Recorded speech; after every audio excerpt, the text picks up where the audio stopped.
दिल्ली के नायब वज़ीर आला मनीष सिसोदिया ने प्रेस कॉन्फ्रेंस कर अपनी सरकार का तालीमी मॉडल पेश किया और कहा कि सरकार ने तालीमी मैदान में बहुत काम किया है और इस बार लोग काम पर ही वोट करेंगे।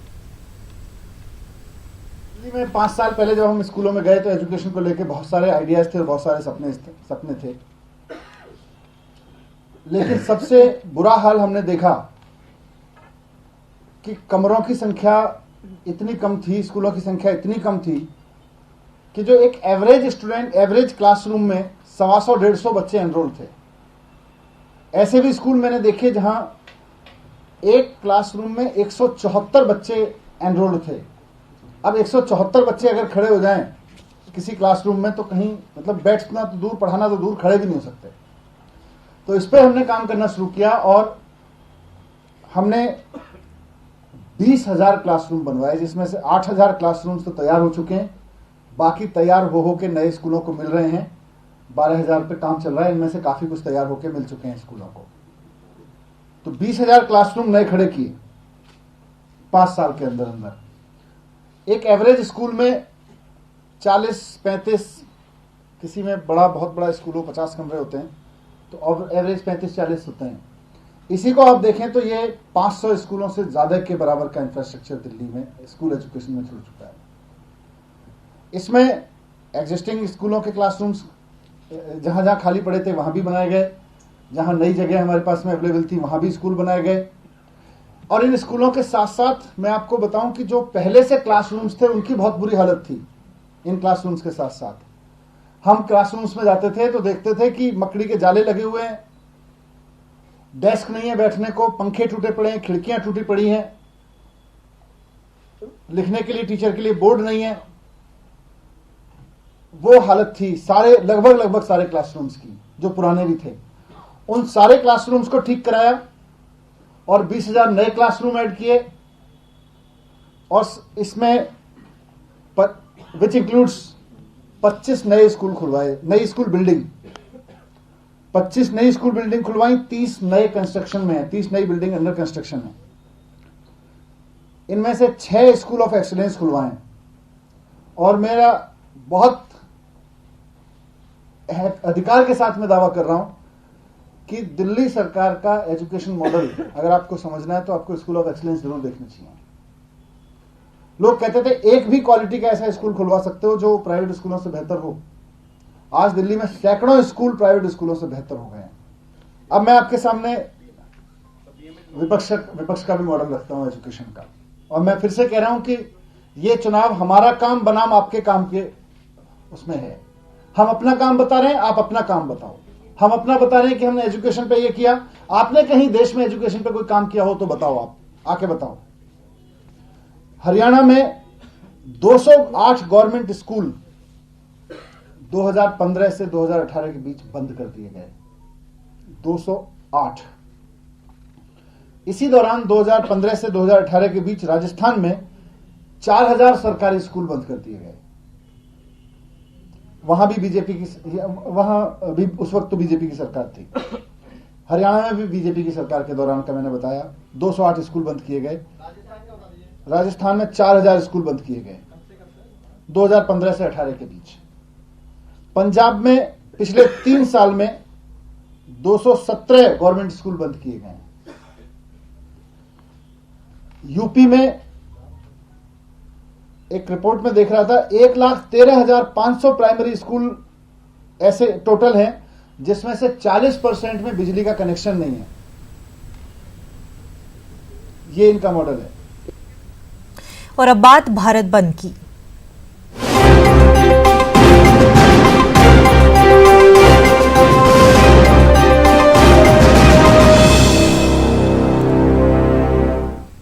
ट्रेड यूनियन की कॉल पर भारत बंद का असर नजर आ रहा है। शहरियत कानून, एनआरसी और मरकजी हुकूमत की दीगर अवाम मुखालिफ पॉलिसियों के खिलाफ मुल्क भर में समाजी तंजीमें और यूनियनें एहतजाज कर रही हैं। कई मकामात पर ट्रेनें रोकी गई हैं। तमिलनाडु, ओडिशा, मकड़ी बंगाल, दिल्ली, पंजाब, मध्य प्रदेश, झारखंड, बिहार में बंद का काफी असर देखा जा रहा है। भारत बंद का असर कई शहरों में पूरी तरह से नजर आ रहा है। दुकानें बंद हैं और सड़कों पर एहतजाजों की भीड़ नजर आ रही है। आप अपने टीवी स्क्रीन पर 4 शहरों की तस्वीरें देख सकते हैं। दिल्ली, मुंबई, कोलकाता और हैदराबाद की तस्वीरें हैं। बंद का पूरी तरह से असर चारों शहरों में नजर आ रहा है। कई जगहों पर ट्रेनों की आमदोरफ्त भी मुतासिर हुई है। कोलकाता में सड़कों पर उतरे एहतजाजी, उनका क्या कुछ कहना है, आइए सुनते हैं।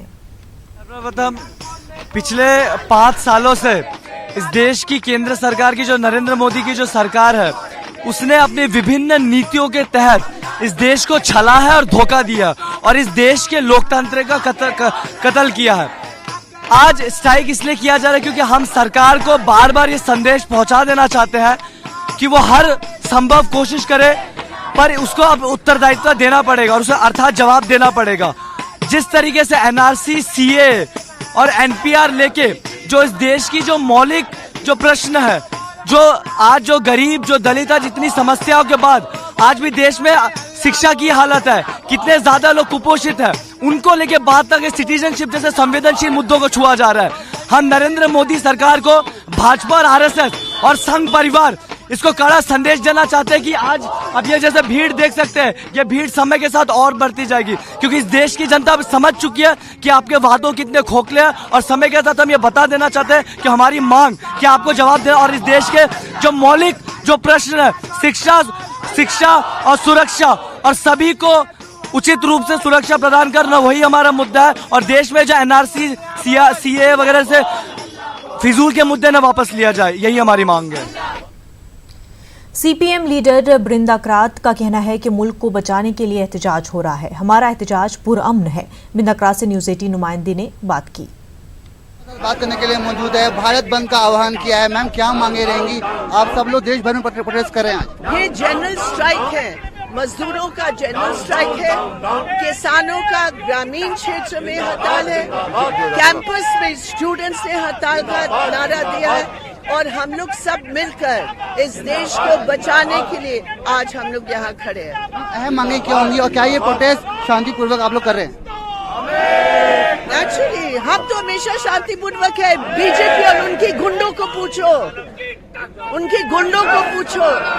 ये हिंसा उनकी तरफ से हमेशा होती है, पुलिस की तरफ से होती है। हिंदुस्तान के नागरिक का संघर्ष हमेशा शांतिपूर्ण रहता है। साफ तौर पे सीताराम येचुरी भी यहाँ पे कुछ देर में पहुँचने वाले हैं और तमाम कार्यकर्ता नेता यहाँ पहुँच रहे हैं। साफ तौर पे सीपीएम का कहना है कि वो प्रोटेस्ट शांतिपूर्वक कर रहे हैं। अब देखना ये है कि इस प्रोटेस्ट का केंद्र सरकार पर क्या असर होता है। प्रहलाद के साथ मैं इमाम शाह, न्यूज़ 18 नई दिल्ली। भुवनेश्वर में भी बंद का असर देखा जा रहा है। कांग्रेस पार्टी के कारकुनान सड़कों पर उतरकर एहतजाज कर रहे हैं। ट्रांसपोर्ट बंद है और सड़कों पर एहतजाज किया जा रहा है। एहतजाजियों का कहना है कि स्कूल बस, एम्बुलेंस पर किसी तरह की कोई पाबंदी नहीं है। हम अपनी बातों को पुरअमन तरीके से सरकार तक पहुंचाना चाहते थे। हिसाब से बंद सफल हुआ है, ये पूर्ण सफल हुआ है, इसीलिए उड़ीसा वासी को हम बधाई देते हैं, हमारा कृतज्ञता ज्ञापन करते हैं। जिस तरीके से बात की जा रही है जो कि लेबर लोगों के लिए जो पॉलिसीज लाया गया जिसे एंटी पॉलिसी बताया गया, आप इसके बारे में क्या कहेंगे? लेबर लोग के लिए तो एंटी पॉलिसी बना रहा है। अभी हमारा देश में जो फार्मर्स है, जो श्रमिक है और नौजवान है, महिलाओं है, ये सब देश का अर्थनीति संपूर्ण रूप से ध्वस्त हो गया है और इसे क्या रहा हो देश में, जनजीवन कहीं ना कहीं बंद की वजह से थोड़ा प्रभावित हुआ है। वो तो जरूर होता है, इसीलिए हम दुखित है। लेकिन स्कूल बच्चों के लिए, दूध के लिए, हॉस्पिटल के लिए और कुछ किसका अर्जेंसी है, इसको हम नहीं रोकते। लेफ्ट पार्टी की तरफ से भारत बंद पर मरकजी वजीर मुख्तार अब्बास नकवी का कहना है कि लेफ्ट पार्टी वेंटिलेटर पर है और मुल्क की तरक्की को रोकने की कोशिश की जा रही है। मुझे लगता है कि लेफ्ट पार्टीज अब एक तरह से वेंटिलेटर पर हैं और जो देश की तरक्की एक्सीलेटर पर चल रही है उसको कैसे वो रोका जा सके उसकी कोशिश है। इससे ज़्यादा कोशिश है नहीं, लेकिन उसमें वो कामयाब नहीं होंगे क्योंकि आज देश एक स्टेबल सरकार, एक मजबूत सरकार, एक ऑनेस्ट सरकार और रिफॉर्म ट्रांसफॉर्म के साथ साथ मजबूती के साथ जन सरोकार के लिए समर्पित काम कर रही है। कांग्रेस लीडर कपिल सिब्बल का कहना है कि मुल्क की माली हालत बहुत खराब हो रही है और इसीलिए भारत बंद की कॉल दी गई है। नहीं, देखिए ऐसा है कि हिंदुस्तान की जो आर्थिक स्थिति है, आज तो सरकार ने भी मान लिया कि इस साल जो जीडीपी है वो लगभग 5% होगा कि नहीं मैं नहीं जानता, लेकिन जो असली ग्रोथ है इस देश की मैं समझता हूँ वो 5% भी नहीं है। दूसरी बात जो है कि 1975 के बाद पहली बार ऐसे इतिहास में हुआ है कि जो हमारा नॉमिनल ग्रोथ है वो 7.53 है। ये पहली बार 1975 के बाद हुआ है। कंजम्पशन गिरती जा रही है, इन्वेस्टमेंट गिरती जा रही है, अनएम्प्लॉयमेंट बढ़ती जा रही है, और अगर आप अपने पब्लिक सेक्टर को इस तरह से बिना सोच समझ के बेचोगे तो वो विरोध भी आपको आने वाले दिनों में दिखेगा। ये जो ट्रेडर्स ने बंद का ऐलान किया है, ये क्यों किया है? क्योंकि जीएसटी की वजह से जो ट्रेडर्स का जो धंधा है वो ख़त्म होता दिखता जा रहा है, और जो मुनाफा ट्रेडर्स, क्योंकि ये कई करोड़ों लोग ये मार्जिनल ट्रेडर्स हैं, इनको अपने ट्रांजैक्शन से केवल एक बहुत कम प्रतिशत प्रॉफिट मिलता है जिससे वो गुजारा करते हैं। अगर उसको भी आप ख़त्म कर दोगे तो ट्रेडर्स तो सड़क पे आएगा ना। तो इसका ये नतीजा है। तो जहाँ व्यापार ख़त्म हो रहा है, अनएम्प्लॉयमेंट बढ़ रही है, ग्रोथ है नहीं, उस माहौल में, उस वातावरण में तो आप ऐसी चीज़ें देखोगे ही। ये जो हमारी सरकार यहाँ बैठी हुई है, जिस तख्त पे बैठी हुई है, वो एक तानाशाही के आधार पे अपना कामकाज करना चाहती है।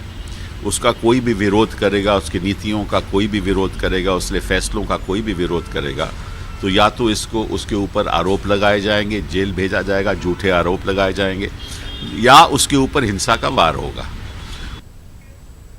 दिल्ली में जामिया मिलिया इस्लामिया के बाहर बड़ी तादाद में तलबा जमा होकर एहतजाज कर रहे हैं। इन तलबा का कहना है कि तलबा के साथ जुल्म हो रहा है, बोलने पर पाबंदी लगाई जा रही है।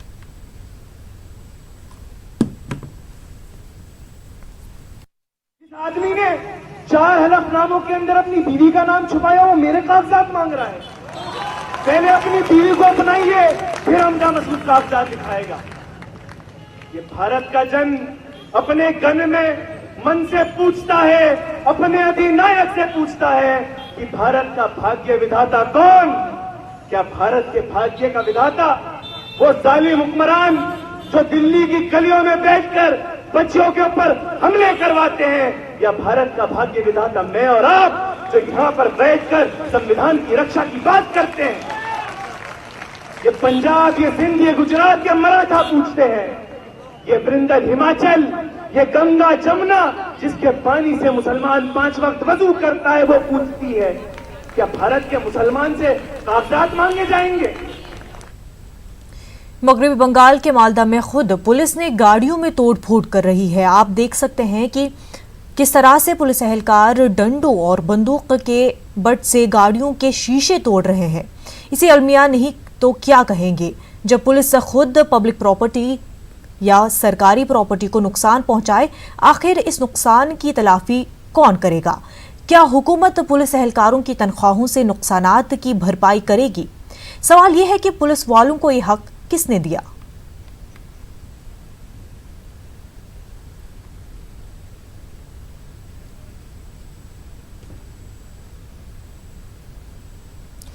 बीजेपी लीडर शहनवाज हुसैन का कहना है कि दीपिका पादुकोण दिल्ली में फिल्म प्रमोशन के लिए आई थी और इसी सिलसिले में जेएनयू गई थी। उन्हें आयशी घोष के साथ साथ जख्मी हुए तलबा से भी मुलाकात करनी चाहिए थी। शहनवाज हुसैन से बात की हमारे नुमाइंदे अनूप गुप्ता ने। बीजेपी के राष्ट्रीय प्रवक्ता सैयद शहनवाज हुसैन, सर, जिस तरीके से जेएनयू में लगातार आंदोलन में छात्र हैं, लेकिन सबसे आश्चर्य की बात है कि जिस तरह से समर्थन में कल दीपिका पादुकोण आ गई, क्या कहेंगे? नहीं, दीपिका पादुकोण तो दिल्ली आई थी अपने फिल्म के प्रचार के लिए और कई न्यूज़ चैनल पर भी उन्होंने इंटरव्यू दिए, अपनी फिल्म का प्रचार किया और साथ में वो जेएनयू भी पहुंची, वहाँ की छात्र संघ की अध्यक्ष से मुलाकात की। लेकिन बहुत सारे छात्र घायल हुए हैं।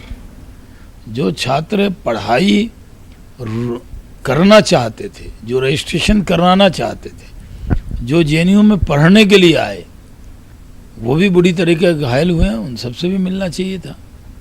मिलने में कोई बुराई नहीं, लेकिन छात्रों के अंदर भेदभाव नहीं होना चाहिए, और वो खासकर वो छात्र जो पढ़ना चाहते थे, जिनको मारा पीटा वामपंथी संगठनों ने, उनसे भी मिलती तो ज़्यादा अच्छा होता। नहीं, जिस तरह से आपने कहा कि वो फिल्म के प्रमोशन के लिए वो दिल्ली आई थी, तो आपको नहीं लगता कि फिल्म के प्रमोशन का ही एक पार्ट था जिस तरीके से वो जेएनयू गई? ये तो देश तय करेगा, वो सब तो ये पब्लिक है, सब जानती है कि आखिर फिल्म के प्रमोशन में तो जब फिल्म के लोग आते हैं तो वो सब शहरों में जाते हैं, और जब शहरों में जाते हैं तो हर विचार के लोग उनका फिल्म देखते हैं। सिर्फ वामपंथी विचार के लोग ही थोड़ी फिल्म देखते हैं, हर विचार के लोग देखते हैं। तो जो वामपंथी संगठन की अध्यक्ष घायल हुई, उनसे मिली, तो जो विद्यार्थी परिषद के कार्यकर्ता भी बुरी तरीके से पीटे गए हैं, चोट लगी है, कई के हाथ टूटे हैं, उनसे भी मिलना चाहिए था। और ये सही है कि फिल्म प्रमोशन जब आप करने आते हैं तो आपकी खबर पेज 3 पे आती है, लेकिन जब किसी आंदोलन में आप भाग ले लेते हैं तो पेज 1 की खबर बन जाती है। दीपिका पादुकोण ने एक इंटरव्यू दिया था जिसमें उन्होंने कहा था कि राहुल गांधी अगर देश के प्रधानमंत्री बने तो बहुत अच्छा होगा। कुछ कनेक्शन देखते हैं, एक तो राहुल गांधी को वो चाहते थे कि प्रधानमंत्री बन जाएं, और उसके बाद जिस तरीके से कल कन्हैया कुमार के सामने वो दिखी। देखिए, हमें इस पर कोई टिप्पणी नहीं करनी, लेकिन देश देख रहा है कि छात्रों के अंदर भी भेदभाव। एक संगठन के छात्र जो घायल हैं आप उससे मिलेंगे, और जो दूसरे छात्र, जो गरीब छात्र जिन्होंने पढ़ाई के लिए, रजिस्ट्रेशन कराने के लिए मार खाया, जो पढ़ना चाहते थे, उनसे क्यों नहीं मिले? सबसे मिलना चाहिए था। फरहान अख्तर, सोनम कपूर, दीपिका पादुकोण, देखिए, और बहुत से लोग हैं जो इसमें शामिल नहीं हैं। कुछ लोग हैं, चंद लोग हैं जो दिल्ली में, मुंबई में धरने पर बैठ रहे हैं, लेकिन 95% लोग हैं जो एकदम इससे अपने आप को अलग रखा हुआ है। कैमरामैन जगदीश गौतम के साथ Anoop Gupta, news 18 network, Delhi. Delhi BJP रियासती सदर मनोज तिवारी का कहना है कि दीपिका का जेएनयू में जाना गलत नहीं है, बल्कि जिन लोगों से दीपिका मिली उस पर ऐतराज है। मनोज तिवारी से बात की हमारी नुमाइंदा रचना ने। कौन कल जेएनयू पहुंची, हमारे साथ बात करने के लिए मौजूद हैं दिल्ली बीजेपी अध्यक्ष मनोज तिवारी। मनोज जी, दीपिका पादुकोण जेएनयू पहुंची, क्या कहना चाहेंगे? दीपिका पादुकोण का जेएनयू जाना बुरी बात नहीं है। उनकी फिल्म आ रही है छपाक। देश के लोग दीपिका को प्यार करते हैं, उनकी अभिनय को प्यार करते हैं, हम सब उनके फैन हैं। लेकिन कल वो जो भारत की बर्बादी तक जंग रहेगी जारी नारा लगाने वालों के साथ खड़ी हो गई, मैं बहुत दुखी हूँ कि दीपिका जैसी एक देशभक्त आर्टिस्ट को आज देश विरोधियों ने उसके इमेज को बहुत धक्का लगा दिया है। आज पूरे देश में नंबर 1 ट्रेंड कर रहा है बाइकॉट छपा। अब बात तो सही है कि अब दीपिका को तो यही लोग समझेंगे ना कि ये तो भारत तेरी बर्बादी होगी, हम उसके साथ खड़े हैं। कन्हैया कुमार खड़ा है उनके साथ, जिसके ऊपर देशद्रोह का पूरा केस हो चुका है। सिर्फ अरविंद केजरीवाल उसकी ढाल बने हुए हैं, उनको कोई, इस देश का कोई व्यक्ति बचा नहीं सकता। दीपिका तो मैं कई बार उसको देखा हूँ फौज के साथ, और जो फौज की बर्बादी का नारा लगाता है उसी के साथ दीपिका खड़ी है। मैं समझता हूँ कल दीपिका के इमेज को बहुत धक्का लगा है, और ये दीपिका के लिए बहुत बुरा हुआ। तो आपने देखा, ये थे हमारे साथ बात करने के लिए दिल्ली बीजेपी अध्यक्ष मनोज तिवारी, जिनका कहना है कि जिस तरीके से कल दीपिका पादुकोण जेएनयू पहुंची, ऐसे में उन्हें अपनी पूरी स्थिति साफ करनी होगी, नहीं तो उनका स्टारडम भी खतरे में है। कैमरा पर्सन अबू पाठक के साथ रचना, न्यूज़ 18 दिल्ली। दिल्ली में आज काफी तेज बारिश हुई। बारिश की वजह से सर्दी में इजाफा हो गया है। सर्दी बढ़ने से लोगों की मुश्किलें बढ़ सकती है। महकमा मौसमियात ने पहले ही बारिश का इम्कान जाहिर किया था। के ब्रेक के बाद राजधानी दिल्ली और दिल्ली समेत आसपास के तमाम एनसीआर के इलाकों में ठंड देखने को मिल रही है। जी हां, बीती रात से ही दिल्ली में और दिल्ली के आसपास के तमाम इलाकों में रात से ही बारिश का कहर देखने को मिल रहा है। कुछ इलाकों में लगातार बारिश अभी भी निरंतर जारी है और कुछ इलाकों में बारिश रुक रुक कर हो रही है। जी हां, आपको बता दें कि मौसम विभाग की मिली जानकारी के मुताबिक दिल्ली में तापमान घटेगा और ईरान के पासरान इनकलाब ने दावा किया है कि इराक में अमरीकी अड्डे पर ईरानी मिसाइल हमले में 80 अमरीकी फौजी मारे गए हैं। पासरान इनकलाब के मुताबिक इराकी सूबे अंबार में ऐनुल असद में अमरीकी फौजी अड्डे पर कम से कम 15 बैलिस्टिक मिसाइल दागे गए, जो तमाम के तमाम हदफ पर लगे। ईरानी फौज का दावा है कि ईरान के किसी भी मिसाइल को इंटरसेप्ट नहीं किया गया। ईरान ने यह हमला या जोहरा कोड वर्ड के तहत किए। इराकी हुकूमत ने कहा है कि ईरानी हमले में कोई इराकी शहरी हलाक नहीं हुआ है। ईरान ने पहले ही धमकी दे दी थी कि जनरल कासिम सुलेमानी की मौत का बदला लिया जाएगा।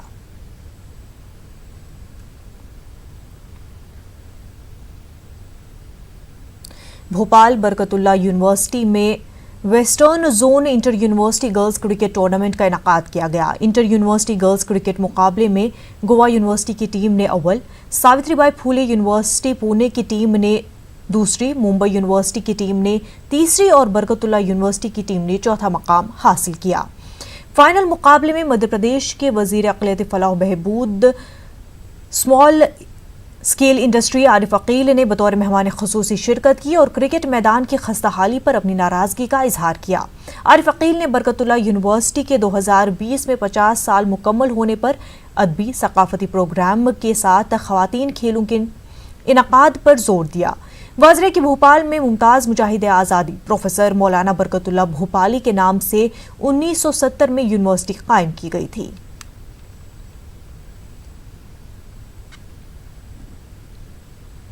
यूनिवर्सिटी के 50 साल होने पे जो प्रोग्राम की घोषणा की है, वैसे तो 50 साल में क्रिकेट खेल के अलावा और सब एक्टिविटी होना चाहिए, क्योंकि बहुत दिन से यूनिवर्सिटी में ऐसा लग रहा है कोई एक्टिविटी नहीं हो रही है। खाली ऐसा लगता है कि बस गुफा में यूनिवर्सिटी हो गई, पढ़ने आओ चले जाओ, लेकिन स्पोर्ट एक्टिविटी एक तो शहर की एक तरफ है बिल्कुल। दूसरी बात यह है कि इसकी पब्लिसिटी नहीं होती कि जिससे लोग इसमें इंटरेस्ट लें। भारत बंद का मध्य प्रदेश में मिला जुला असर देखने को मिला।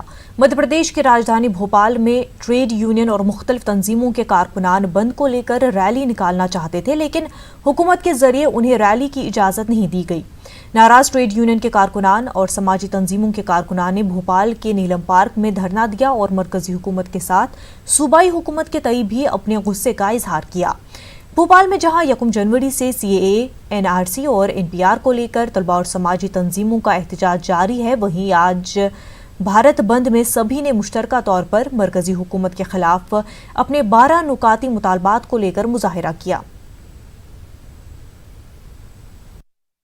CAA, NRC, NPR और केंद्र सरकार की नीतियों के खिलाफ जहां पर भारत बंद है, उस पर हम देख रहे हैं कि मध्य प्रदेश में इसका व्यापक असर देखने को मिल रहा है। हमारे साथ इस पर कुछ लोग बातचीत करने के लिए मौजूद, आइए उनसे जानते हैं कि ये पूरे भारत बंद का जो है ज़रूरत क्यों पड़ रही है। देखिए, भारत बंद की ज़रूरत का मुख्य कारण ये है कि सरकार सुनने को तैयार ही नहीं है, और ख़ास तौर से मजदूरों के मामले में तो बिल्कुल सीधी सपाट है कि सरकार कोई बात करने को तैयार नहीं। जो कानून बने हैं वो भी टोटल मजदूरों के खिलाफ हैं, और हम लोग चाहते हैं कि ये ना बने, लेकिन सरकार बात तो करे, बात ही नहीं कर रही। सरकार बात करने को क्यों तैयार नहीं हो रही है? सरकार बात करने के लिए क्यों तैयार नहीं हो रही है, ये तो सरकार ही जवाब देगी।